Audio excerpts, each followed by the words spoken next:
Well, India's Prime Minister is set to meet the US President in Washington. The two-day trip marks Narendra Modi's first visit to the White House since Donald Trump took office. They will hold a joint press briefing. Now, this is a rare move by the Indian leader, who seldom takes questions from reporters. Mr. Modi is the fourth leader to visit Mr. Trump this year. Talks are expected to cover trade, defense, and immigration. In office for less than a month, and President Trump has already slapped indiscriminate tariffs on imports. India will be hoping to avoid any such conflict over trade, with Mr. Modi taking preemptive action, including plans to cut tariffs on US imports ahead of this trip. Indian officials reportedly looking to expand negotiations, including on US agricultural exports to India. However, one issue unrelated to trade could cast a shadow on this meeting. India is the third largest source of undocumented immigrants into the United States, and dozens of its nationals have been deported since Mr. Trump's return to power. And for more, we have Ishan Garg joining us live from New Delhi and Nick Harper from Washington, D.C. Ishan, let's speak to you first. What can we expect? We've already heard Mr. Modi announcing plans, his preemptive action ahead of this visit to Washington. What can he bring to the table that will help persuade the US president not to act as far as tariffs go on New Delhi?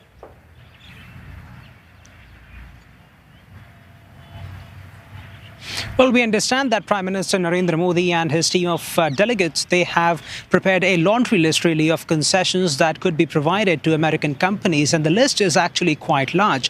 We're understanding that India could be looking to give concessions on agricultural imports, electronics coming in from the USA, as well as chemical companies. And this comes at a time when President Trump has called India a big tariff king. And he has complained about the fact that India imposes large tariff rates on products coming in from the USA, which India has defended, saying that it's a developing country which needs to protect its own industries. At the same time, we also understand that Prime Minister Narendra Modi has also prepared documents which could mean that a deal on defense could also be on the cards. We understand that a deal to purchase Stryker combat vehicles from the US could also be on the cards. And this is something that President Donald Trump had told reporters that he had spoken about this with Prime Minister Modi on a phone call, saying that India needs to increase its defense procurement from the US. And the point that he was addressing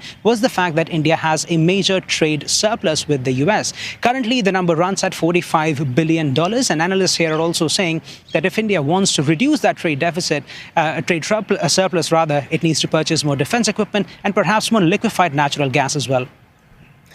Oh, Nick Harper from Washington, D.C. We just heard Ishan there spelling out some details of that laundry list of desirables that Mr. Modi is bringing with him to the White House. But will Mr. Trump be swayed by any one of these items?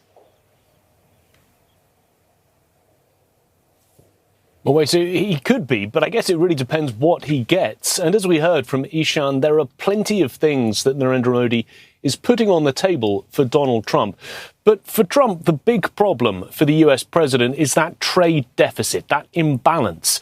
As Ishan mentioned, $45 billion. That's the difference between the amount the United States sells and the amount that India buys. And quite simply, Donald Trump wants to level the playing field. The two had a phone call last month, and during it, we're told the US president spoke about that need for a fair bilateral trading relationship. Donald Trump quite simply wants to see improvement, so therefore he wants India to start buying more US products. That could include more liquefied natural gas, more crude oil from the United States, more defense equipment, and more jet engines. And he also wants to see India buying more from the US and allowing the US to sell more, including agricultural exports, as well as more investments. And that could be a large investment in US nuclear energy. The problem with that tariff imbalance is Donald Trump is still threatening those potential reciprocal tariffs. And with India already having plenty of tariffs in place against US products, there is this cloud hanging over the meeting, the possibility that Donald Trump may decide that it's time to level it and put those reciprocal tariffs in place. Apart from that $45 billion trade surplus, Nick, there's also one cloud that is not related to trade, at least the one. What other issues are there between India and Washington reaching a better balance on their relations? Yeah, there are several, and immigration certainly top of the list. India, the third largest country of illegal immigrants after Mexico and El Salvador. We've already seen more than 100 Indian immigrants sent back on a plane to India. The US wants to deport more, but there's also a couple of court cases hanging over all of this. That's the alleged attempt by an Indian official against a Sikh separatist, a plot to assassinate him in New York, and also against the billionaire businessman Gautam Adani. Adani, of course, an ally of Narendra Modi, but facing bribery charges here in the United States. Those are all things that are likely to come up in the meeting between these two leaders. Ishan, back to you. As Nick mentioned, that India, the third largest source of undocumented migrants, but also a second largest source of American-born citizens.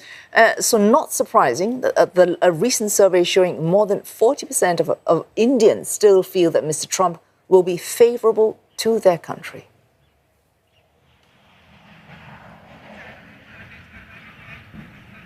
Well, certainly. And a big part of that is President Donald Trump being seen as a sort of anti-China power. He's seen as a sort of leader who will work with India to counter China's rising influence, particularly in the Asia-Pacific region. And that matters a huge deal to people in India. They see him as the kind of president who India can work with to not make itself more stronger, rather, on the defense front, and also counter China's influence to some extent.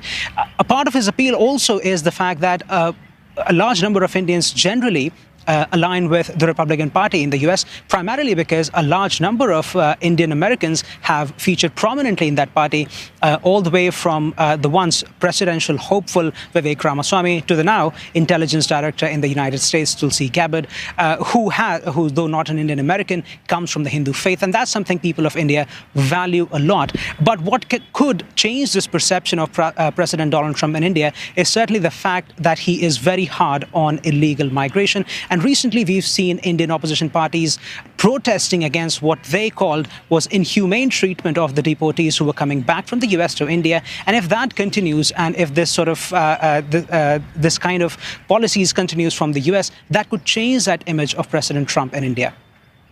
Well, thanks so much for reporting live to us, Ishan, Garg in New Delhi, as well as Nick Harper from Washington, D.C.